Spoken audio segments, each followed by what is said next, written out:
Aleluia. Nós precisamos de Deus. Quem precisa de Deus aqui?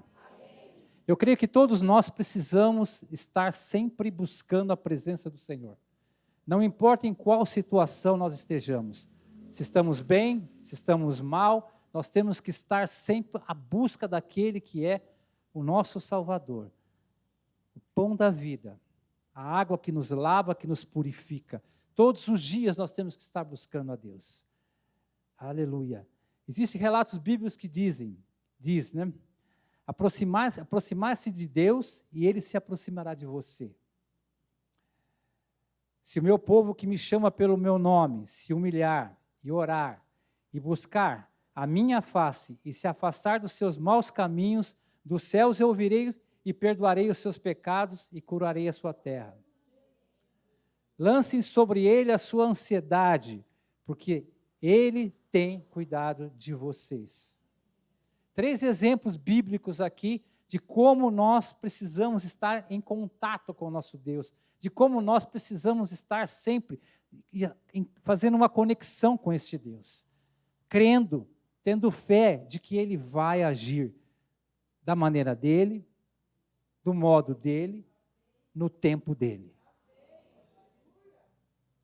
Eu sei que muitos aqui precisam de algo assim, do estalar de dedos, mas Deus não trabalha desta forma. Deus trabalha da forma dele que é perfeita. Eu quero te falar, como Deus age é totalmente perfeito. Talvez aos meus olhos, talvez aos seus olhos, nós não estamos enxergando aquilo que Ele está fazendo. Aquilo que Ele já planejou, aquilo que Ele está desenvolvendo, aquilo que Ele está executando na minha e na sua vida. Talvez nós não estamos vendo. E muitas vezes nos murmuramos, e muitas vezes reclamamos, porque nós queremos como o mundo de hoje quer. As coisas acontecendo no piscar de olhos. Mas Ele quer preparar a terra primeiro. Assim como o culto de hoje, os louvores entram para nos preparar, para que nós possamos estar realmente prontos a receber aquilo que Deus vai trazer.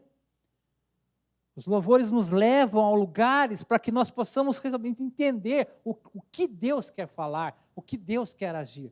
Assim Deus é na nossa vida. Ele nos prepara antes de qualquer coisa. Ele não simplesmente joga sobre nós uma bênção, que muitas vezes, por mesmo sendo bênção, nós não vamos suportar.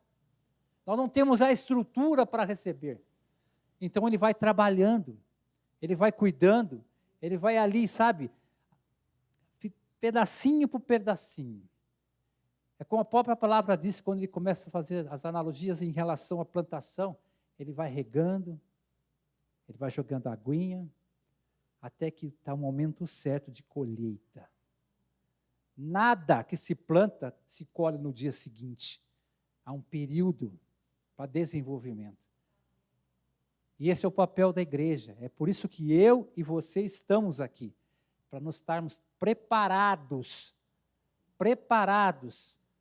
para realmente um dia estarmos dando o fruto necessário que Deus quer.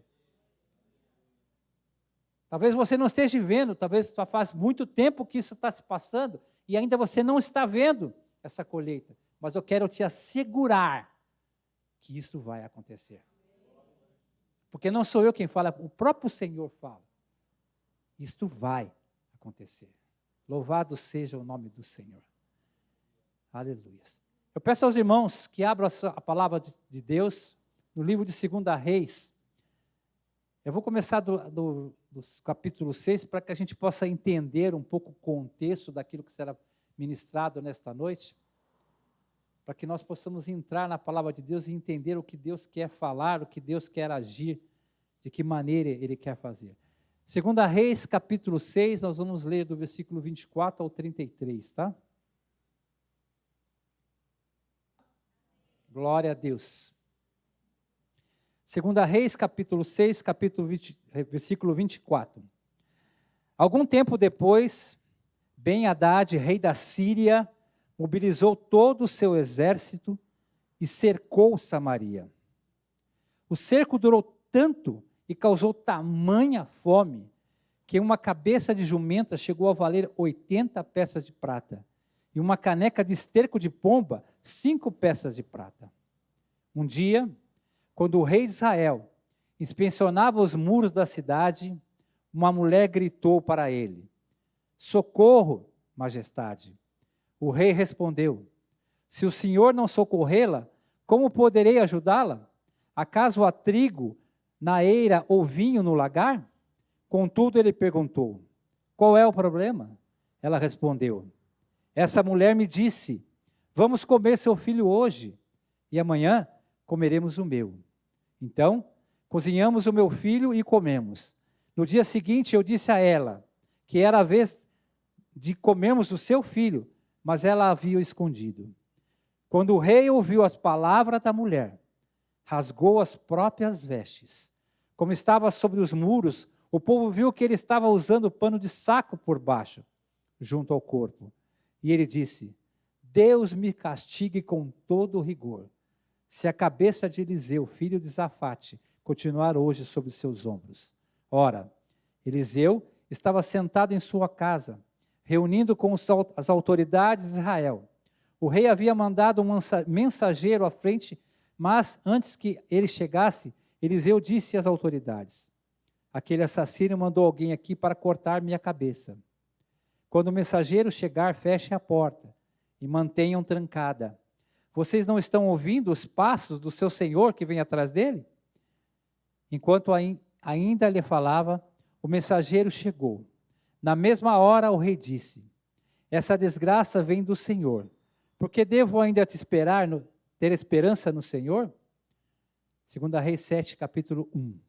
Eliseu respondeu: ouçam a palavra do Senhor. Assim diz o Senhor: amanhã por volta desta hora, na porta de Samaria, tanto uma medida de farinha como 2 medidas de cevada serão vendidas por 1 peça de prata. O oficial, cujo braço o rei estava se apoiando, disse ao homem de Deus: ainda que o Senhor abrisse as comportas do céu, será que isso poderia acontecer? Mas Eliseu advertiu: você o verá com seus próprios olhos, mas não comerá coisa alguma. Havia 4 leprosos junto à porta da cidade. Eles disseram uns aos outros: por que ficar aqui esperando a morte? Se resolvermos entrar na cidade, morreremos de fome. Mas, se ficarmos aqui, também morreremos. Vamos, pois, ao acampamento dos arameus, para nos render. E se eles nos pouparem, viveremos. E se nos matarem, morreremos. Ao anoitecer, eles foram ao acampamento dos amorreus. Quando chegaram às imediações do acampamento, não havia ninguém ali, pois o Senhor tinha feito os amorreus ouvirem um ruído de um grande exército com cavalos, carros de guerra, de modo que disseram uns aos outros: ouçam, o rei de Israel contratou os reis dos hetitas e dos egípcios para nos atacar. Então, para salvar as suas vidas, fugiram ao anoitecer, abandonando tendas, cavalos e jumentos, deixando o acampamento como estava. Tendo chegado às imediações do acampamento, os leprosos entraram numa tenda e comeram e beberam. Pegaram prata, ouro e roupas e saíram para esconder tudo. Depois, voltaram e encontraram noutra tenda. Pegaram que quiseram e esconderam isso também. Então disseram uns aos outros: não estamos agindo certo. Este é o dia de boas notícias e não podemos ficar calados. Se esperamos até o amanhecer, seremos castigados. Vamos imediatamente contar tudo no palácio do rei. Então foram e chamaram as sentinelas na porta da cidade e lhe contaram: entramos no acampamento dos amorreus e não vimos ninguém. Havia apenas cavalos, jumentos amarrados e tendas abandonadas. As sentinelas da porta proclamaram a notícia e ela foi anunciada dentro do palácio. O rei se levantou de noite e disse aos seus conselheiros: eu lhe explicarei o que os amorreus planejaram. Como sabe que estamos passando fome, deixaram o acampamento e se esconderam nos campos, pensando: com certeza eles sairão. E então os pegaremos vivos e entraremos na cidade. Um dos seus conselheiros respondeu: manda que alguns homens apanhem 5 dos cavalos que restam na cidade. O destino desses homens será o mesmo de todos os israelitas que ficarem. Sim, como todos estão, a multidão condenada. Por isso, vamos enviá-los para descobrir o que aconteceu. Assim que prepararam os 2 carros de guerras com seus cavalos, o rei os enviou atrás dos exércitos a Marreu, ordenando aos condutores: vão e descubram tudo o que aconteceu. Eles seguiram as pegadas do exército até o Jordão, encontraram todo o caminho cheio de roupas e armas que os arameus haviam deixado para trás enquanto fugiam. Os mensageiros voltaram e relataram tudo ao rei. Então, o povo saiu e saqueou o acampamento dos arameus. Assim, tanto uma medida de farinha como 2 medidas de cevada passaram a ser vendidas por uma peça de prata, conforme o Senhor tinha dito. Ora, o rei havia posto um oficial e cujo braço tinha se apoiado como encarregado da porta da cidade. Mas quando o povo saiu, atropelou-o junto à porta e ele morreu, conforme o homem de Deus havia predito quando o rei foi à sua casa.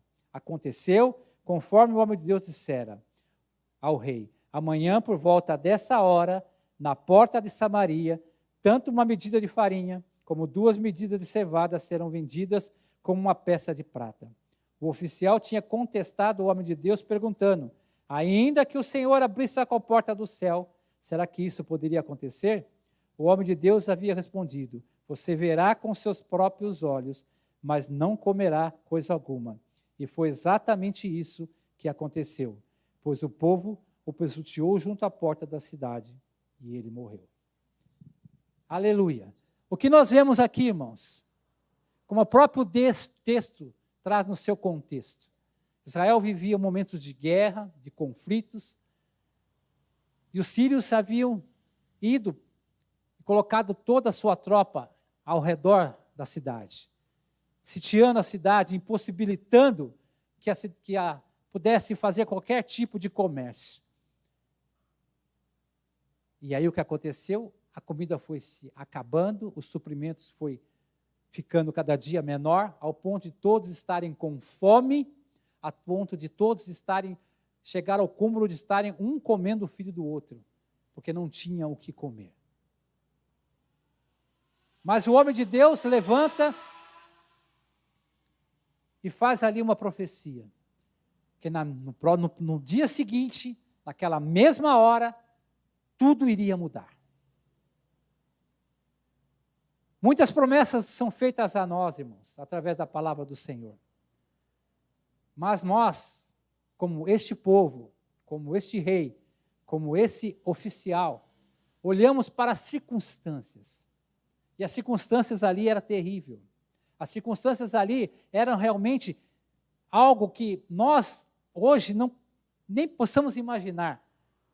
Passando fome ao ponto de sacrificar os próprios filhos e fazer deles alimento. Eu acho que é uma cena que nós nunca pensamos, nunca imaginamos e talvez nunca vamos passar. Mas passamos por outras situações muito parecidas, situações que para nós, que para mim talvez seja pouca, mas para você seja bastante. E vice-versa, talvez para você seja um pouco, mas para mim seja algo que eu esteja carregando, que não esteja mais suportando. E esta noite, Deus nos traz aqui, através da sua palavra, através do profeta, e disse: isso tudo vai mudar. Isso tudo vai ser uma transformação. Porque quando Deus age, há uma transformação total. Mas é uma questão de nós crermos nisso. É uma questão de nós termos a convicção de que isso vai acontecer. Palavras aqui são ditas, textos bíblicos são lidos, promessas são faladas para nós, culto após culto. Nós nos alegramos naquele momento, nós enchemos o nosso coração de alegria, de esperança, pois sabemos que isso vem da parte de Deus, mas ao mesmo tempo, ao sairmos para aquela porta e começamos o nosso dia a dia, e vemos as dificuldades bater, as notícias ruins chegarem, e elas chegam. Elas chegam com diagnósticos, elas chegam com mortes, aviso de morte, elas chegam com desemprego, elas chegam com o desespero que vai transformando todo o nosso coração. E nós nos esquecemos das promessas que Deus tem para cada um de nós. E nós esquecemos de praticar a nossa fé, porque nós não vivemos por aquilo que a gente vê, mas sim pelaquilo que nós não estamos vendo, mas pelaquilo que nós cremos. E nós cremos num Deus que é provedor, nós temos um Deus que cuida, nós cremos num Deus que pode todas as coisas. Mas muitas vezes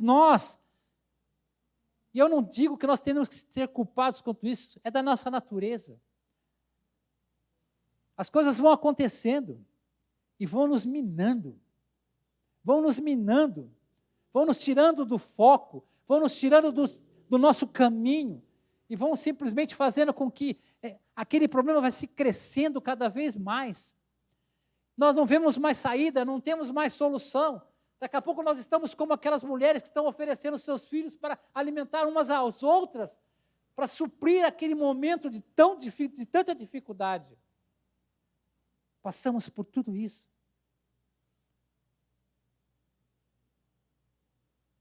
Mas o Senhor estava ali. O Senhor nunca deixou de estar ali. O Senhor nunca deixou de esticar a sua mão para nos atender. Nós temos que buscá-lo dia e noite. Orar sem cessar. Clamar. Porque quando nós clamamos, o Senhor ouve. O Senhor é misericordioso. Ele desce do seu trono e vem ao seu encontro para te dar o alívio que você precisa. Irmãos, eu quero dizer para vocês que tudo que nós passamos nessa vida é momentâneo. A própria palavra diz, é momentâneo. Mas nós sofremos com esses momentos. Sim, sofremos. Passamos momentos de angústia. Muitas vezes chegamos na igreja com um sorriso no rosto, mas por dentro estamos ali totalmente destruídos, tristes, amargurados, com o peito apertado. Porque aqui, nesse ambiente de glória, aqui nós temos o fluir do Senhor, aqui nós temos a mão do Senhor nos esticando, aqui nós temos o apoio do nosso irmão, aqui nós nos sentimos bem, aqui nós nos sentimos forte. Mas quando nós saímos daquela porta, aquilo que nós deixamos lá fora ainda está nos esperando. E aí tudo volta às lembranças, tudo volta ao nosso coração, tudo volta à nossa mente, e mais uma vez passamos uma semana de amargura, de tristeza, porque não confiamos como deveríamos confiar. Só naquele momento do culto é que nós levantamos a nossa voz e damos glória, crendo que Deus está agindo, Deus é poderoso, as suas águas vão nos lavar, vai nos abençoar, vai nos curar. Tudo lindo, tudo maravilhoso. Mas a realidade é outra, o peso é outro. Aí nós tiramos o nosso foco novamente e miramos mais uma vez para o problema. E ele vem ao nosso encontro mais feroz ainda. Ele vem ao nosso encontro mais furioso ainda, porque nós viemos pedir socorro onde temos que pedir socorro. Essa noite o Senhor quer que eu e você, aleluia, sejamos não como aquele oficial que duvidou da palavra de Eliseu. E a profecia para ele foi a morte. Mas que nós possamos realmente ser como este profeta, que sabe que o Senhor falava com ele constantemente, porque ele estava ali constantemente buscando a presença do Senhor. Ele se tornou tão íntimo do Senhor, que o Senhor conversava com ele, antecipava a ele as coisas que iam acontecer. Nós acabamos de ler aqui. Antes mesmo de que o soldado batesse na porta, ele já sabia que aquilo ia acontecer. Porque o Senhor já havia falado, se prepara, Eliseu, Porque o teu inimigo vem aí à porta, mas eu estou contigo. E ele cria de uma forma tão grande nisso, que não abalava. Ele não se abalava com nenhuma situação. Se você voltar um pouco o texto, em 2 Reis, você vai ver isso. Nada abalava aquele homem. Não tinha circunstância, não tinha nada. O que ele falava era a palavra do Senhor. Ele cria nisso. Ele sabia o que estava falando, porque não era da boca dele, mas sim vinha do trono de Deus. E ele profetizou: amanhã mesmo toda essa situação será mudada. Quantas vezes aqui não foi profetizado que isso vai acontecer na minha e na sua vida? Quantas vezes isso não aconteceu saindo daqui, da boca daquele que está pregando? Nós somos apenas um homem. Eu sou apenas um homem, cheio de falhas, muitas até. Mas quando nós pegamos esse microfone, quando o anjo desta casa concede a nós esta honra de pegar esse microfone, eu vejo isso como o cajado. Ele, como pastor, passando o cajado para a minha mão. A responsabilidade é enorme. Então, quando eu orei aqui e pedi para que eu fosse tão somente o mensageiro do Senhor, para que vocês ouvissem realmente aquilo que o Senhor quer falar para vocês essa noite. O Luiz não tem nada a entregar a vocês, mas Deus tem algo poderoso e grandioso para derramar sobre as suas vidas. Mas tudo isso é uma questão de fé, é uma questão de crer. Não adianta eu falar, mesmo que se Eliseu estivesse aqui falando, se vocês não crerem naquilo que ele está falando, nada vai acontecer. Nada vai acontecer. Nada pode acontecer se nós não tivermos fé. Nós estamos vivendo num mundo difícil. Os sinais estão aí. Os evangelhos, o Senhor, quando estava aqui, os escritores dos evangelhos deixaram registrado de que isso tudo ia acontecer. Então não adianta nós não estarmos em desespero. Vai ter que acontecer. Nós vamos ter que passar isso. Não gostamos, não queríamos. Nós vamos ter que passar. Mas nós temos que passar ciente de que o Senhor é conosco. Que Ele deixou o Espírito Santo para nos conduzir, para nos consolar, para nos abençoar, para nos livrar de tudo que possa acontecer nessa vida. E o nosso Deus deixou para nós uma promessa de que Ele iria voltar e nos buscar. É uma questão de nós acreditarmos ou não.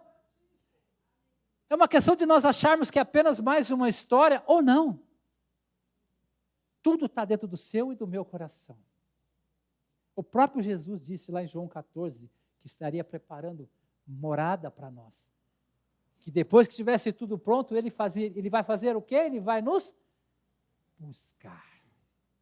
Essa é a nossa grande esperança. É por isso que nós estamos aqui, nos preparando, nos adornando dia após dia. Nós precisamos ter fé nisso, confiar nisso. Porque nós não estamos vendo. O que nós conseguimos palpar, ver com nossos olhos carnais, são problemas que cada dia chegam batendo a nossa porta. E nós damos valores muito maior a eles do que esta promessa que Ele nos fez. Até quando nós vamos ser esse oficial? Que ao chegar na frente do homem de Deus, ele receber aquela promessa de que, aquela profecia de que amanhã tudo muda. Não é tão longe, era amanhã. Não bastava ele esperar. Poderia nem acreditar, mas vamos esperar, talvez aconteça. Não, ele já duvida de imediato. Somente se a porta dos céus abrir, isso pode acontecer. Mal ele sabia que ele está ali, estava através da boca daquele profeta, as portas dos céus estavam abertas, falando com ele. E muitas vezes o Senhor abre as portas do céu e fala conosco, mas nós não cremos. Nós duvidamos. Nós precisamos realmente da misericórdia do Senhor todos os dias.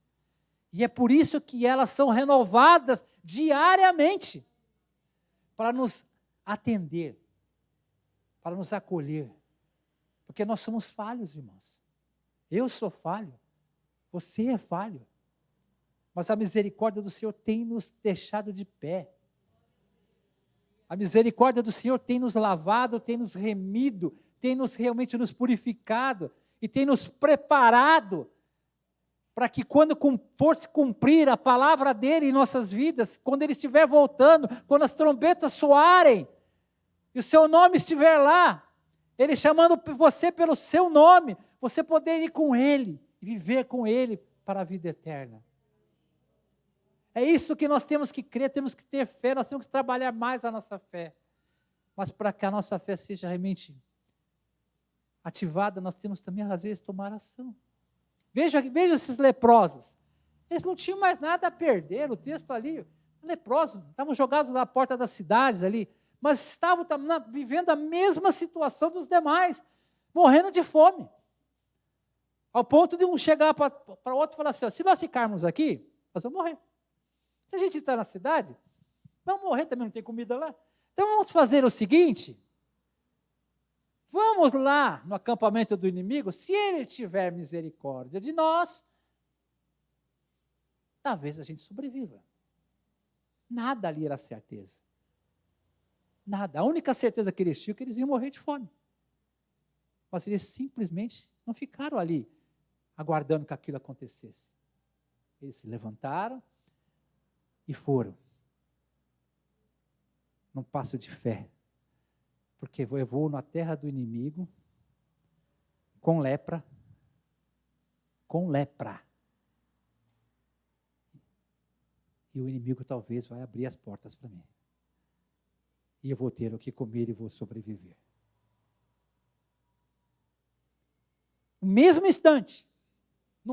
instante, o Senhor Deus faz algo milagroso. Ele confunde os inimigos de Israel com sons, ao ponto de eles acharem que era um exército grandioso, poderoso, que ia atacá-los. E eles imediatamente, com medo, partem em retirada, deixando aquilo que o povo de Deus precisava. O suprimento. Atitude também faz parte de fé, irmãos. Não é apenas ficar sentado achando que só o Senhor Deus vai fazer. Ele vai fazer. Mas algumas vezes nós também precisamos fazer a nossa parte. Como eles ali fizeram. Você acha que eles tinham alguma chance? Mesmo que, supostamente, paralelamente o Senhor não tivesse agido ali, eles chegassem ao acampamento inimigo com lepra, como é que eles iam ser recebidos? Iam ser mortos. Não iam comer. Mas mesmo assim, talvez você possa me falar que foi no momento de desespero? Eu creio que sim. Mas eu vejo mais do que o momento de desespero, foi um momento de fé. Se eu ficar aqui, eu vou morrer. Verdade, os outros falaram. Se eu entrar na cidade, também vou morrer, não tem comida. Então vamos aos inimigos, com esse corpo cheio de feridas, mal cheiroso. Quem sabe, eles vão nos acolher. Mas ao chegar lá, eles presenciam o milagre de Deus. Glória a Deus. Aleluia, louvado seja o nome do Senhor. O livro de 2 Reis ilustra a teologia da providência e a justiça divina. Demonstra como Deus pode usar situações desesperadoras para manifestar sua glória e prover para o seu povo. A história reforça a crença evangélica na soberania do Deus e na importância da fé diante do impossível e no cumprimento da promessa divina, alinhando-se os dois de uma só vez. É um livro muito interessante que se vocês puderem meditar. Onde Deus ali demonstra realmente através dos seus profetas, agora Eliseu, que foi o sucessor de Elias, trazendo aquilo que Deus quer para a nação de Israel. Aleluia, louvado seja o nome do Senhor. Vamos ler lá em João 14 a promessa na íntegra para a gente poder entender o que Deus quer fazer para nossas vidas. João 14, a partir do versículo 1. Diz assim a palavra do Senhor: não se perturbe o coração de vocês. Creiam em Deus, creiam também em mim. Na casa de meu pai há muitos aposentos, moradas, dependendo da versão. Se não fosse assim, eu não nos teria dito: vou preparar-lhes o lugar. E se eu for e lhe preparar o lugar, voltarei e os levarei para mim, para que vocês estejam onde eu estiver. Aleluia. Você crê nisso? Mas para isso, irmão, nós temos que praticar a nossa fé. E como praticar a fé, como reanimar, como ativar essa fé, foi aqui dito no púlpito várias vezes pelo pastor e para os outros que aqui já pregaram. Nós temos que estar orando e buscando a presença do Senhor todos os dias. Porque eu posso ter de todo o coração que Ele está voltando. O Rei está voltando. E quando Ele voltar, como é que Ele vai nos encontrar? Como Ele vai encontrar o Luiz? Como é que Ele vai encontrar a igreja dele? Haverá fé na terra quando o Filho do Homem voltar? A própria palavra tem uma dúvida quanto em relação a isso. Como é que você está se preparando para a volta do Senhor? Nós aqui louvamos e mostramos o quanto Deus é maravilhoso.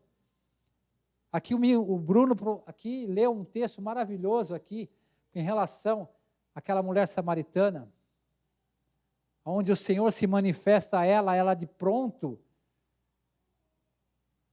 acredita e se entrega. E de imediato volta à cidade e se torna uma discípula dele, porque já começa a pregar o evangelho. Sem mesmo o Senhor ter pedido, ela vai direto e vai começar a falar. Porque aquilo que ela recebeu, ela começa a falar. E muitos ali entendem isso. O Senhor nos prepara todos os dias para essa sua volta. O Senhor nos prepara todos os dias. Portanto, irmãos, não fique aí com medo do que está acontecendo no mundo. Rumores de guerra, está na palavra. Pai matando filho, está na palavra. Filho matando pai, está na palavra. Tudo isso o Senhor deixou descrito, para que eu e você não viéssemos a nos escandalizar. Mas crendo de que Ele estará conosco. E quando Ele subiu aos céus, Ele prometeu que mandaria o Espírito Santo, e Ele cumpriu. E hoje o Espírito Santo está aqui no meio de nós. Hoje o Espírito Santo está aí andando no meio, nos corredores, tocando o coração de cada um de vocês. Mas é uma questão de crer. É uma questão de crer tão somente. Você não pode vê-lo, você pode senti-lo. Ele está consolando corações esta noite. Ele está curando corações esta noite. Mas acima de tudo, Ele está nos preparando. Não se coloca o telhado numa casa antes dos alicerces, irmãos. É o alicerce, os tijolos. E olha que não é tão fácil, não. Tem que estar no plumo. que estar bonitinho, para que não fique torto. Assentam-se as janelas. Aí sim, depois começa. Botar o alugamento de madeira para se colocar o telhado. É assim que o Senhor trabalha em nossas vidas. É tijolo por tijolo. Eu não sou perfeito. Você não é perfeito. Só o Senhor é perfeito. Mas Ele vai fazer de nós santos. Para que quando Ele voltar, Ele possa gritar o meu nome, o teu nome, né, Bruno? E nós vamos juntos, como uma igreja adornada, maravilhosa, gritando: Santo, Santo, Santo. O Deus Todo-Poderoso quer que eu e você estejamos prontos. Ele não quer chegar aqui e pegar a sua igreja suja, despreparada. Ele quer chegar aqui e ver uma igreja com muito azeite, com muito óleo nas candeias. E eu vejo aqui, em cada rosto, que esse é o desejo de cada um. Portanto, não desista, continue. Ele está voltando. O Senhor está voltando. A alegria é enorme. O meu coração bate cada vez mais forte em saber disso. Pois eu creio que quando isso acontecer, eu vou olhar para a Elaine, eu vou olhar para a Zana, eu vou olhar para cada rosto aqui, e vou ver a alegria, e vou ver a alegria de saber que Deus,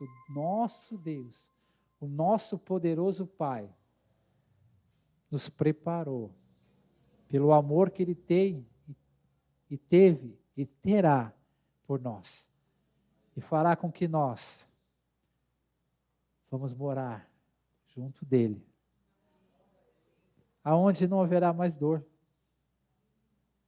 aonde não haverá guerra, aonde não haverá mais tristeza, aonde não haverá mais pranto. Apenas uma coisa: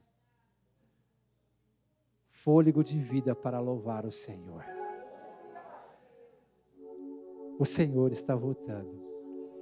O Rei está voltando.